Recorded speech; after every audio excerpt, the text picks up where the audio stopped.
is Johnny. Oh no, I can't do it. It's just been done too many times. I just can't do it. I can't. Hi, and welcome. That was a bad start. Hi, and welcome back to the Inside of My Head, where we need to talk about the Atrociraptor, don't you think? Well, my slap hand certainly thinks so. And already it's just such a cool name, isn't it? It's committing atrocities left, right, and center.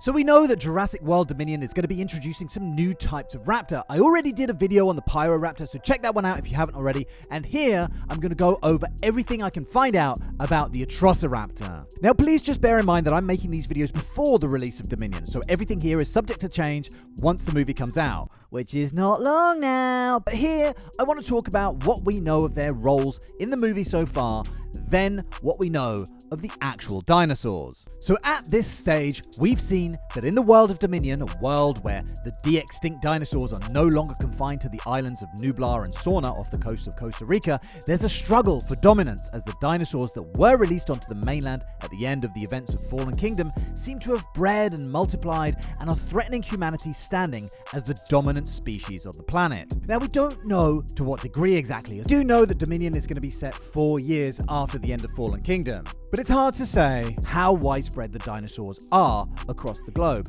But we do know that many of them have been tampered with to speed up their growth and maturing rates. Cuttlefish genes were added to help her withstand an accelerated growth rate.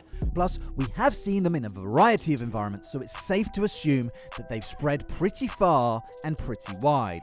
One of those environments is this, where we see Claire involved in a chase that races across rooftops and tears through to street level as the raptor pack chases Owen on his motorbike.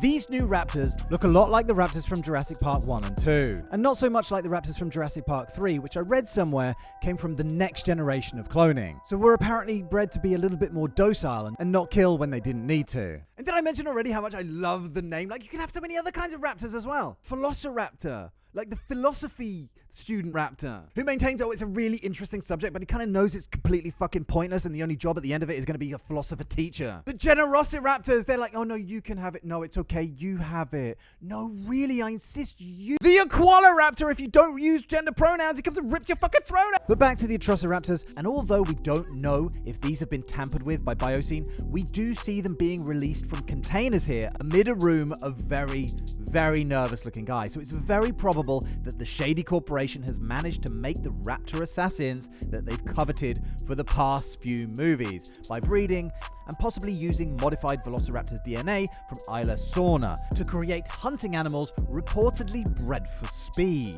We also know that they're going to be about 6'6" and weigh about 500 pounds, with a length of about 12.5 foot from nose to tail. And although they hunt mainly by scent, they can be directed to a target via laser beam. These guys are going to be named Ghost, Tiger, Red, and Stripe, although I've also seen this one referred to as Pantera. And apparently they're going to be named for their distinctive coloured stripes. So we know there's a pack of them, and we don't know who the alpha is yet. But one rumour says that it's called Red, which if you just go by the name, is probably going to put it at odds with Blue. Oh, please don't hurt the baby. Or the alpha could be this one, called Ghost, a fearsome-looking raptor that many thought was missing one of its claws, but that was later debunked as a trick of the light in the early artwork. And I love the look of this guy. His pale skin tone really makes those blood-red eyes really blaze out, and I think he looks terrifying. So ahead of the movie being released, that's about as much as we know of the Atrociraptors as portrayed in Jurassic World. But how have they been portrayed elsewhere, and how were they in real life? So the Atrociraptor's name means savage thief, as opposed to the Bicuriosiraptor.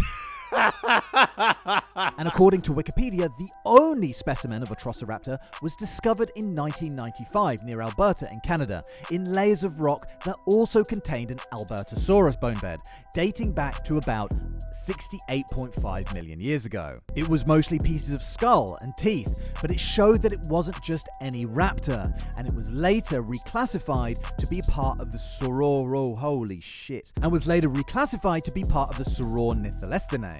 So the skull also demonstrated that the Atrociraptor was different to other raptors in that it had a somewhat shorter and taller skull, giving it a look of a bulkier snout, which may have meant that it had a more powerful bite than its relatives. Anyway, if you want a completely different take on this dinosaur, I checked out the Apple Plus series called Prehistoric Planet.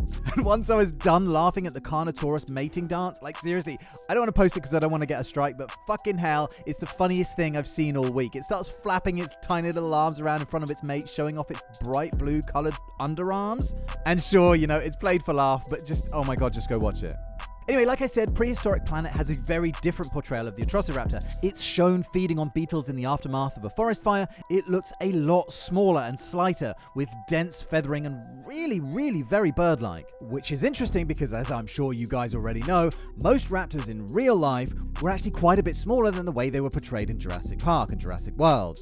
These things are actually closer to Deinonychus. And get this, the Atrociraptor is also shown holding a smouldering, smoking stick under its feathers, as the smoke is apparently an insecticide, and this guy has somehow figured out that smoke will draw out the insects from its feathers, which on one hand is getting rid of an irritant, but also probably he will then eat them, I guess. And if an Atrociraptor really figured out how to do that, that is crazy. Can you guys think of any examples of birds doing that kind of thing?